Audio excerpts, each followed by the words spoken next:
Hey guys!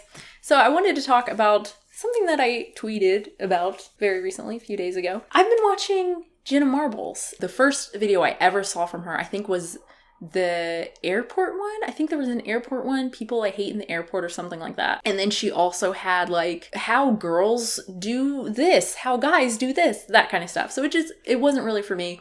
And then I started watching her again just on and off a few months ago. And I was like, whoa, her stuff's really different now. It's like her and her boyfriend, Julian, who's also just super, I don't know, they have like a really cute, nice relationship. Cute's not the right word. Cute couples kind of make me gag, right? I don't know. I think a lot of people feel that way. They have like a funny relationship that's also really nice. I mean, I don't know.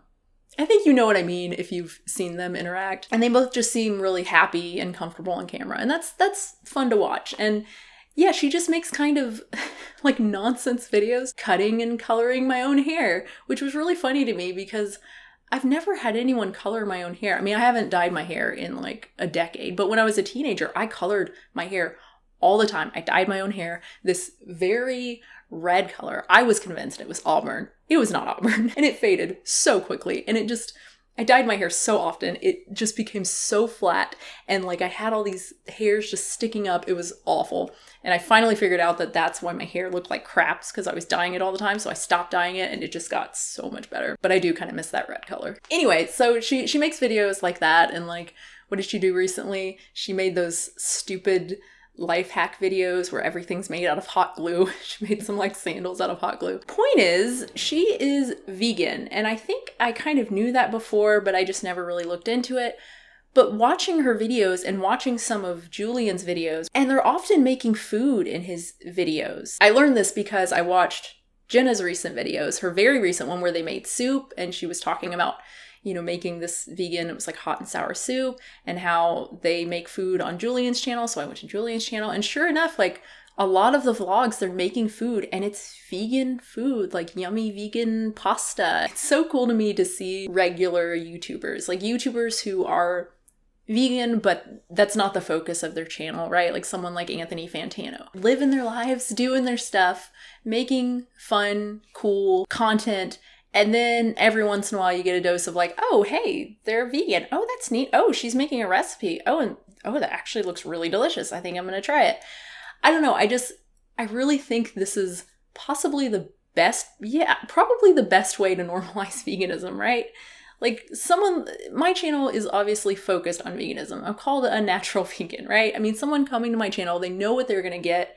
You kind of have to be interested in what I'm offering from the get-go, right? You have to be at least somewhat interested in veganism and vegetarianism to even watch my stuff in the first place, right? Whereas with Jenna Marbles, with Julian, with Needle Drop, with these people, I mean, you're interested in music and music reviews, or you're interested in watching someone put rhinestones all over their face, right? And then you keep watching and it's like, oh, she's vegan. Hey, that recipe actually looks delicious. I think I'm going to make it. I'm really excited by that. I'm like watching all of his vlogs now just to see. It's cool. And there are other YouTubers that do this too. I think there have been beauty YouTubers or fashion or whatever, and then they'll do a what I ate today and it's like, oh, I'm vegan, and they talk about being vegan. I can't think of any specific examples right now, but like that's great. I know a lot of people get kind of shit on like vegans for doing what I ate today's because it's like nonsense content apparently. I think it's awesome. I mean, I'm maybe a little bit biased because I do what I ate today's from time to time, but I think it's really important for people to like see what we're eating. And also it's a really non-confrontational way to be exposed to veganism when someone's just like, hey, this is how I eat. Check it out. It's just a lot easier to swallow for people than someone who's like, here's why I'm vegan. It's because of the animals, and it's because what you're doing is inherently wrong. I mean, even if you don't say that, people feel like it's implied, right? And they feel like they're being judged when they're getting that sort of message. And that is a problem with channels like mine, and any sort of channel that is focused on veganism, is focused on vegan activism. There's always going to be the risk that people take it that way, even if they don't know they're taking it that way. You know, they're feeling defensive and they're feeling angry and they don't really know why. It's because when you say like, I'm doing this because I want to do better, it can make someone listening feel like, oh, well, I'm not doing that, so I'm not as good as you. So when you just have people just talking about how they eat and just, again, just normalizing it, like, this is how I eat. Oh, here's a recipe I made. It's awesome. Try it or don't. I don't care. It's just delicious. This is just how I eat. I think that can be really, really useful. And that's why I'm transitioning my channel into I should have planned this joke out. I'm going to get some dogs. I'm going to put Halloween costumes on them. I'm going to give them a pool party. I'm going to shave my eyebrows. This is my channel now so that I can be a better advocate for veganism. Obviously, it's a joke. It's not a very good one. I'm sorry. That's it. I just wanted to talk about that because I'm oftentimes talking about negative things or slightly negative things or really negative things. I guess I'll talk about that for a minute. I often feel like with this video, I felt like this is stupid. I shouldn't make a video about this. It's obvious. It's boring. And I think that's the wrong attitude. Obviously, again, I'm biased because it means I can make another video and make money making that video. So it's in my best interest to make this video, right? But I'm really trying to be objective, and I don't think it's good because there have been so many videos like this one that's just simple and it's nice and it's positive, and I think it's got a good message that I have decided not to make because I thought it was too simple or too boring. And as a result, my content ended up being like 99% negative and very scripted, which is fine. You know, some of the stuff that I make is more intellectual in the sense that I don't mean it that way. Please let me finish. I'm doing a lot of research. I'm writing a lot of things down. I'm actually scripting out what I say because it's not just me talking about something and going, yeah, this is really cool. So it kind of has to be that way.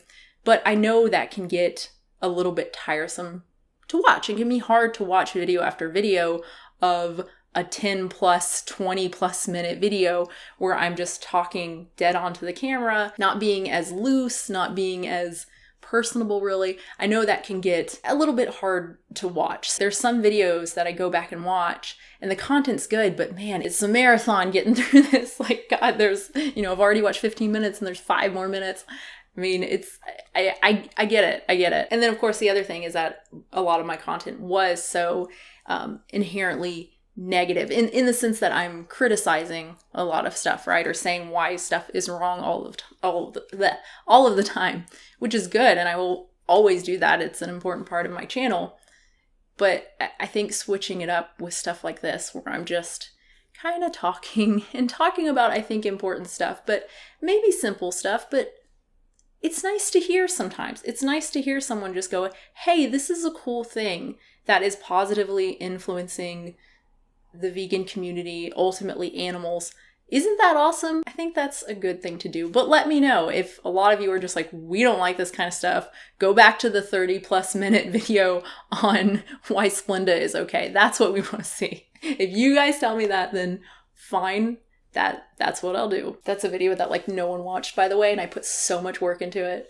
And I was so pregnant and I was feeling terrible. That's a perfect example because this is also something that hurts me personally. When I worked on that Splenda video, I hadn't posted a video in a while to the channel because, again, I was really struggling with pregnancy and really tired, and I just couldn't. I had no energy to do anything. And I remember thinking of videos to do, but it was no, that's too easy. It's too boring. I'm just not going to do it. Let me spend hours and hours and hours researching for the Splenda video that nobody watches. Great. I'm not saying I regret doing that video. I love that video. I think it's great. I don't really care that no one watched it. That's not true. I wish more people had seen it, but that's ultimately fine. Again, it's a video that I really like. It's a video that I think was really, really important. I just wish that maybe I could have taken some time out to say, okay, I really don't feel great right now. I don't have the energy to do this. Maybe I'll do some lighter stuff for a little bit until I feel better, and then I can really focus on this video. Anyway, I don't know where I'm going with this, but thanks for watching, guys. I hope you like this. Comments and questions down below. If you want to subscribe, that's awesome. And if you want to support the channel, that's super awesome too. You can do so at patreon.com/unnaturalvegan. Thank you again, and I will have a new video very soon. Oh, when do I get my button? My YouTube what do you call it? Play button. Don't I get one of those when I hit 100,000 subscribers? I'm almost at 150,000 now. When do I get the button? And what do I do with it? I mean, that's the real question. I mean, I guess I'll do a video showing you guys because that's exciting. That's cool. But then what do I do with it? Like, where do I hang it on the wall? I don't know. It seems weird. Do I put it on the wall behind me? No. I just said that out loud and I'm realizing no. No.